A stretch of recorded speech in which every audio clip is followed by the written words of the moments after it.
প্রিয় শিক্ষার্থীরা, তোমরা পরীক্ষার খাতায় মানচিত্র অঙ্কন করার জন্য খুব সমস্যায় পড়ে যাও।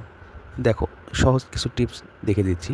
প্রথমে এরকম একটা ঘর করে নাও, মাঝ বরাবর একটা রেখা এঁকে নাও, যেটা নিরক্ষরেখা। এবার আফ্রিকার এই অংশটুকু দেখো, এই মাঝ বরাবর এইভাবে অঙ্কন করে দাও। আর এই যে মধ্যপ্রাচ্যের অংশটুকু যেন কখনোই নিরক্ষরেখার নিচে না নামে, ভারত আঁকলাম, এটাও যেন নিচে না নামে। এবার যেটা যাবে, মালয়েশিয়ার শেষের অংশটুকু একটু নিচে নামিয়ে দেবো। এই যে এখানে ভূমধ্যসাগরীয় অঞ্চলটা একটু দিয়ে দিব, আর উপরের অংশটুকু হালকা করে দেখিয়ে দিব নরওয়ে, সুইডেনটা।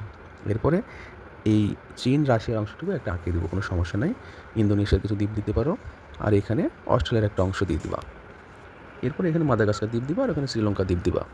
এরপরে আমেরিকা মহাদেশের দক্ষিণ আমেরিকার এই অংশটুকু আঁকাবো, আঁকে ঠিক এই সরুভাবে উঠে দেবো। এই জায়গাটুতে একটু জাস্ট খেয়াল করবো, এখানে হালকা একটু ভাঁজ করে উপরে উত্তর আমেরিকা অংশটুকু এঁকে নেবো। এখানে ক্যালিফোর্নিয়া হালকা করে দেখাবো, এই ঘরের বাইরে যাওয়ার চেষ্টা করবো না। আর এখানে একটা দ্বীপ দিয়ে দিব, যেটা হচ্ছে কি গ্রিনল্যান্ড। এই তো হয়ে গেল।